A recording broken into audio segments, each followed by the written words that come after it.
नमस्कार, मैं सुवर्णलता उत्तम अड़कमोल सरस्वती विद्या मंदिर शिव कॉलोनी जलगांव यहाँ पर उपशिक्षिका पद पर कार्यरत हूँ। आज 12 साल शिक्षण क्षेत्र में शिक्षिका का कार्य कर रही हूँ। शिक्षण के माध्यम से शिक्षिका होने के नाते से विद्यार्थियों का पढ़ाने का कार्य चल रहा है और विद्यार्थियों को पढ़ाते समय उनके हिसाब से उन्हें पढ़ाना पड़ता है। हर किसी बच्चे की दिमाग की जो पढ़ने की जो क्षमता होती है वो हर किसी की एक जैसी नहीं होती है। सब बच्चे पढ़ाई में होशियार नहीं होते हैं। जो बच्चे पढ़ाई में पीछे होते हैं उनका अलग ग्रुप और जो बच्चे होशियार हैं उनका अलग ग्रुप, ताकि जो बच्चे पढ़ाई में पीछे हैं उन्हें उनके हिसाब से पढ़ाकर उन्हें शिक्षा की प्रवाह में लाया जाए और जो बच्चे होशियार हैं वो पढ़ाई में पीछे न रह जाए, इसलिए उन्हें भी उनके हिसाब से पढ़ाया जाता है ताकि वो भी आगे बढ़ सकें। बच्चों को अगर आप सिर्फ शिक्षा देने का ही काम करो तो उन्हें स्कूल में आने के लिए इंटरेस्ट नहीं रहता है और उन्हें स्कूल में आने के लिए उनकी रुचि बढ़े, इसलिए उनके हिसाब से अलग अलग एक्टिविटीज़ लेनी पड़ती है और इन एक्टिविटीज़ के माध्यम से विद्यार्थियों में पर्यावरण संवर्धन, नैसर्गिक संवर्धन, जल संवर्धन, पौधों का संवर्धन, सृजनशीलता, नवनिर्माणशीलता, जो नैतिक मूल्य होते हैं वो विद्यार्थियों में लाने के पूरी कोशिश इन उपक्रमों के माध्यम से की जाती है। जो उपक्रम में लेती हूँ उसका मैं आयोजन और नियोजन करती हूँ, पर मैं खुद आयोजन करती हूँ पर इसमें मुझे मेरे स्कूल के सहयोगी जो टीचर होते हैं उनका भी सहयोग रहता है।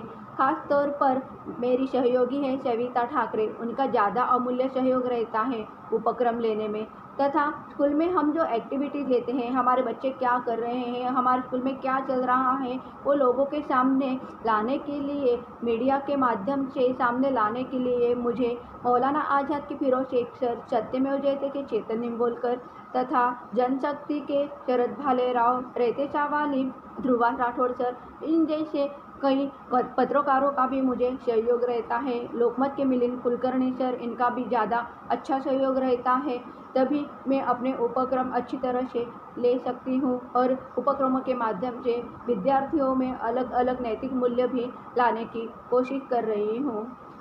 मैंने जो भी एक्टिविटीज़ ली हैं मैं वो आपके सामने वीडियो के माध्यम से पेश करने जा रही हूँ। धन्यवाद।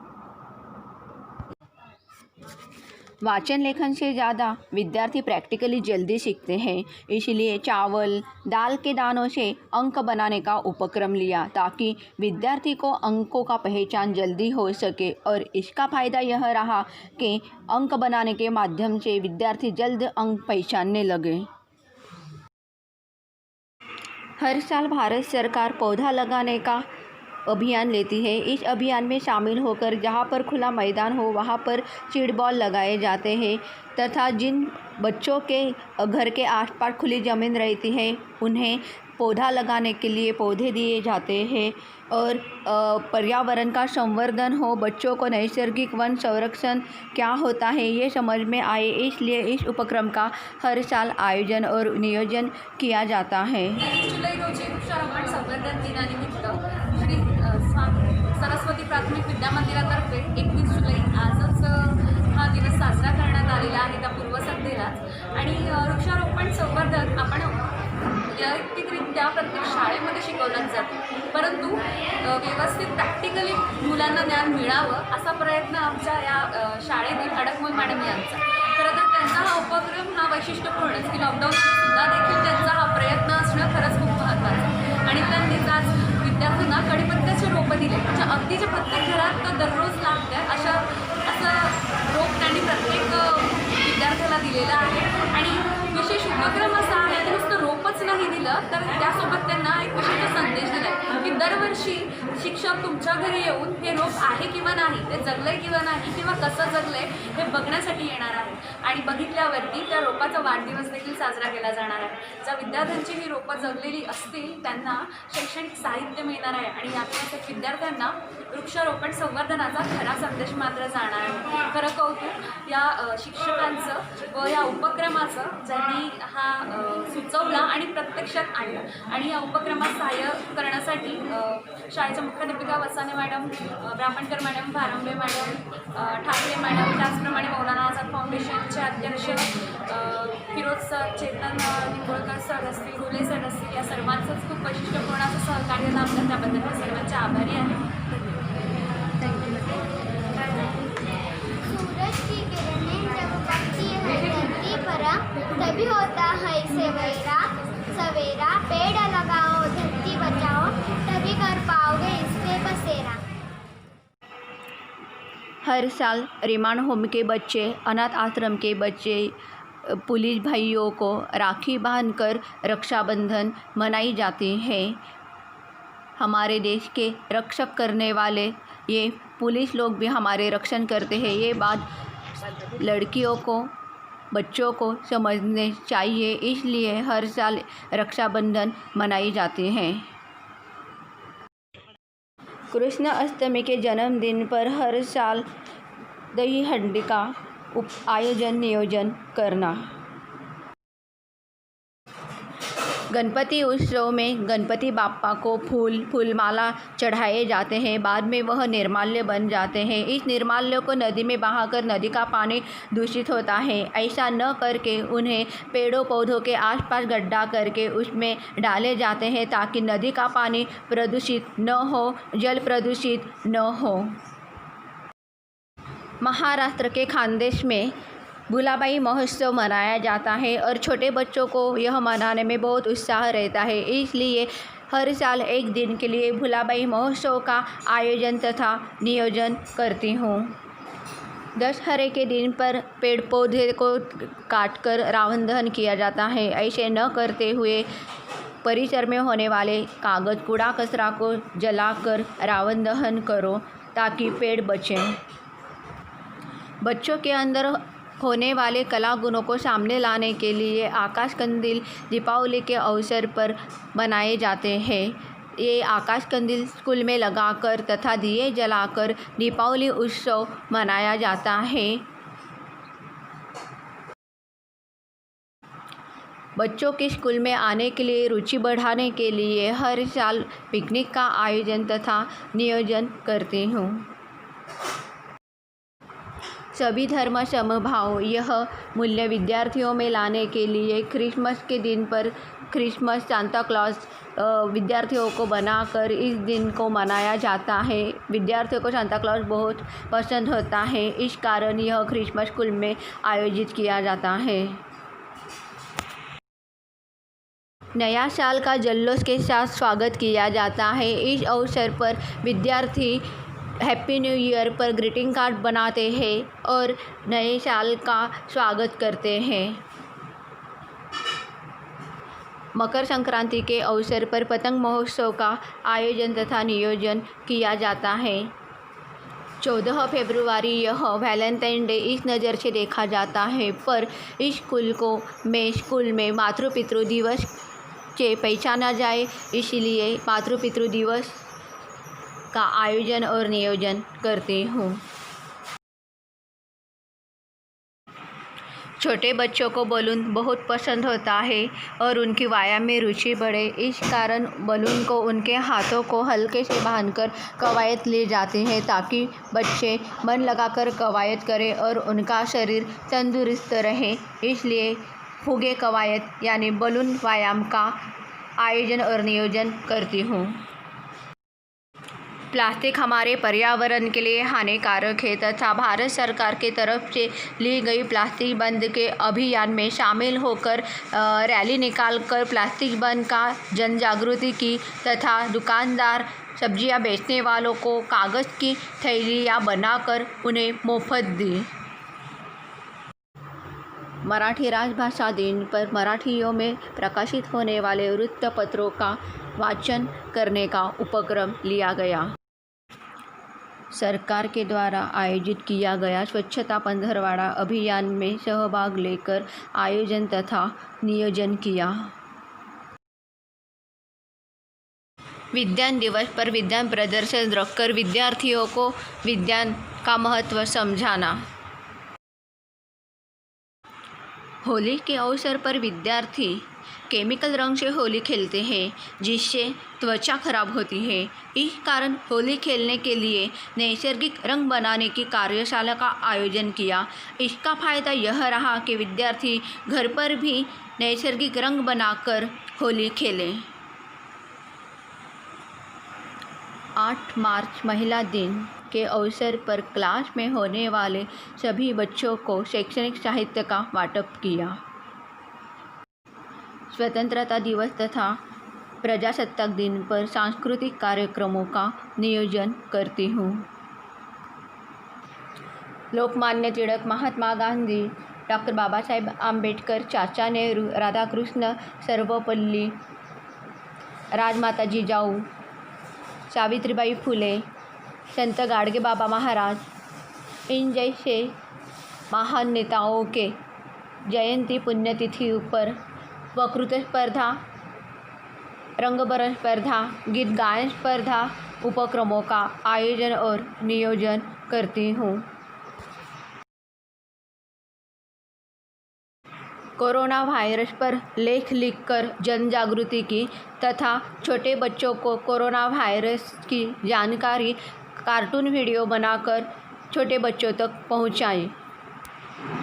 नमस्कार, मी सुवर्णलता उत्तम अडकमोल, उपशिक्षिका, सरस्वती विद्या मंदिर येथे कार्यरत असून लहान मुलांना कार्टून बघायला खूप आवडतं, म्हणून मी कार्टूनच्या माध्यमातून कोरोना व्हायरसची माहितीही लहान विद्यार्थ्यांपर्यंत, लहान मुलांपर्यंत पोहोचविण्याचे ठरविले आहे।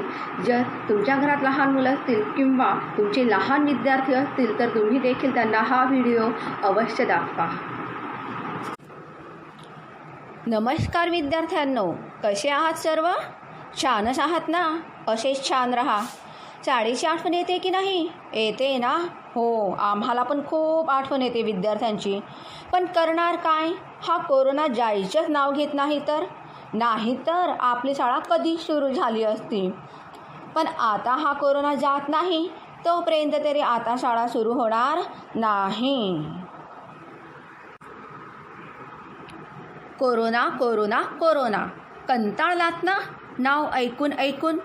राग येतोय ना? आता या कोरोनामुळे बाहेर जाऊ शकत नाही, खेळू शकत नाही, शाळेत जाऊ शकत नाही। काय आहे काय हा कोरोना? प्रश्नच पडलाय ना तुम्हाला? खरं तर कोरोना हा आजारच असा आहे की तो झालाय की नाही हे समजतच नाही। जसं आपल्याला ताप, सर्दी, खोकला, अंगदुखी, घसा खो करतो ना, तीच लक्षणं या कोरोनामध्ये दिसत असतात। कधी तर हे पण लक्षणं दिसत नाही। अचानक श्वास घ्यायला त्रास होतो छातीमध्ये आणि मग समजत नाही आपल्याला काय होतंय, आपल्याला कळतच नाही काय होतंय आणि त्यामध्येच मग एखाद्याचा जीवसुद्धा जातो। जीव जातो म्हटल्यानंतर तर मग आपण घाबरणारच ना, आणि म्हणूनच आपण सर्वजण त्या कोरोनाशी लढा देत आहोत। कळलं ना कसा आहे हा कोरोना? तर तो दिसत नाही पण तो आपला जीवसुद्धा घेऊ शकतो। मग तुम्हाला प्रश्न पडला असेल ना, आता यावर उपाय काय? यावर उपाय एकच की रोगप्रतिकारक शक्ती वाढवणे। रोगप्रतिकारक शक्ती वाढवणे म्हणजे आपल्या शरीराची ताकद वाढवायची।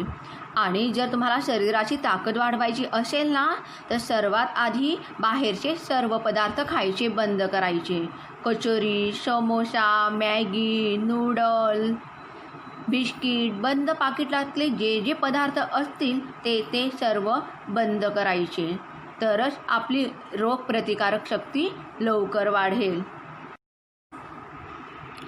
मग काय खायचं? मग भाजी, पोळी, वरण, भात, घरात ज्या भाज्या आई बनवेल ना ते सर्व खायचं। छे ग बाई, मला नाही आवडत ही भाजी असं अजिबात म्हणायचं नाही। आपल्या शरीराला सर्व भाज्या आवश्यक असतात आणि तरच आपली रोगप्रतिकारक शक्ती वाढेल, आणि आपली रोगप्रतिकारक शक्ती वाढली म्हणजे आपण कोरोनाशी लढा देऊ शकू। म्हणून घरात जे पदार्थ बनतील, जी भाजी पोळी राहील ती सगळी आपण खायची आहे आणि बाहेरचे पदार्थ बंद करायचे। बाहेरून आल्यानंतर आंघोळ करा. सकाळी उठल्यानंतर सर्वात आधी आंघोळ करा. शौचालयात जाऊन आल्यानंतर हात स्वच्छ धुवा. साबणाने हात 2-3 वेळेस धुवा. म्हणजे आपल्या हातावर जर कोरोना विषाणू असेल ना तर तो साबणाने मरून जाईल.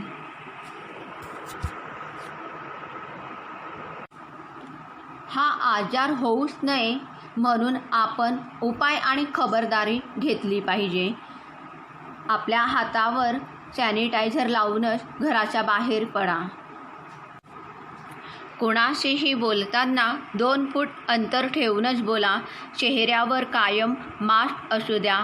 हा कोरोना व्हायरसपासून सुरक्षित राहण्याचा एक छान उपाय आहे. गर्दीच्या ठिकाणी जाऊच नका. गर्दीत मिसळू नका. एकटे राहा. एकटे खेळा. जवळ सुद्धा बसू नका. बरं का विद्यार्थ्यांनो, तुम्ही या जरी गोष्टींच्या नियमांचे पालन केले ना तर तुम्हाला हॉस्पिटलमध्ये जाण्याची वेळच येणार नाही. तुम्हाला कोरोना हा होणारच नाही आणि झाला तरी त्यासाठी मग डॉक्टरांकडे जा. जर तुम्ही चुकून आजारी पडलात तर असं मनात नका येऊ देऊ की आपल्याला कोरोना व्हायरसच झाला असेल. कारण असं नसतं की तो कोरोना व्हायरसच असेल. आजारी पडल्यानंतर डॉक्टरांकडे जा. त्यांना भेटा. तुम्हाला काय होतंय ते सांगा. डॉक्टर तुम्हाला त्यावर नक्कीच गोळ्या औषधी देतील आणि तुम्ही चांगले देखील व्हाल.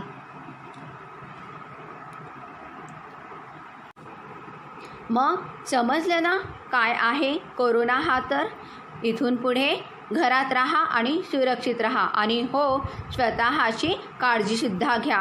Okay, bye bye. कोरोना काल में 6 जून शिव राज्याभिषेक दिन पर लॉकडाउन के दरमियान व्यसन मुक्ति तथा महिलाओं का सम्मान करने का वृत्तपत्र तथा चैनल के द्वारा जन जागृति करने का प्रयास किया है. कोरोना वायरस के लॉकडाउन में स्कूल बंद है फिर भी शिक्षा चालू है. इस भारत सरकार के अभियान में शामिल होकर बच्चों को, विद्यार्थियों को ऑनलाइन के माध्यम से उनके उपक्रम लेती हुई रंगबरन स्पर्धा, चित्रकला स्पर्धा लेकर तथा उन तक शिक्षा पहुंचाने का कार्य कर रही हूँ. कोरोना वायरस 19 लॉकडाउन में ऑनलाइन शिक्षा चालू है, पर जिन बच्चों के पास मोबाइल नहीं है, जो गरीब है, उन तक शिक्षा पहुंचाने के लिए खुद स्वयं अध्ययन पुस्तिका बनाकर गरीब बच्चों तक पहुंचा रही हूं. स्वयं अध्ययन पुस्तिका के छपाई का खर्चा खुद उठा रही हूं और बच्चों को यह पुस्तिका मुफ्त दे रही हूं ताकि गरीब बच्चे शिक्षा से वंचित न रहे और वो भी शिक्षा ले सके. इसलिए स्वयं अध्ययन पुस्तिका का अभियान चला रही हूँ. शालेय विकास में पालकों का सहभाग इस पर लेख लिखा है. वह दिव्य मराठी मधुरिमा पुरवनी में प्रकाशित हुआ है.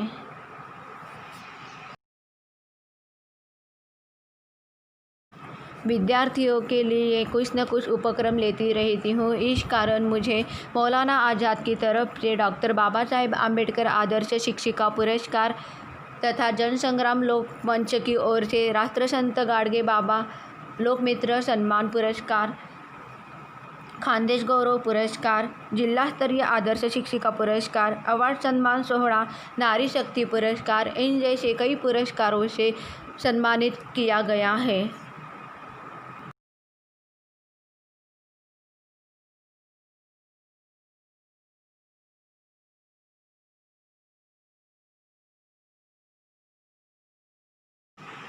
कोरोना वायरस लॉकडाउन में गरीब लोगों तक तथा सामान्य लोगों तक राशन पहुंचाने का काम किया है.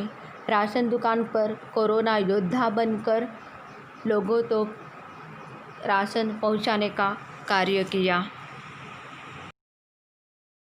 कोरोना काल में किए हुए कार्य की दखल लेकर विविध संस्थाओं ने कोरोना योद्धा सम्मान पत्र देकर सम्मानित किया. इसमें जी न्यूज़, 24 न्यूज़, कोरोना वॉरियर, मानव अधिकार सुरक्षा संघ, अस्तांग बहुउद्देशीय संस्था, इन जैसे कई संस्थाओं ने कोरोना योद्धा सम्मान पत्र देकर सम्मानित किया। हमारे भारत देश के माजी राष्ट्रपति APJ अब्दुल कलाम, इनकी 5वीं पुण्यतिथि पर विविध स्पर्धाओं का आयोजन किया था।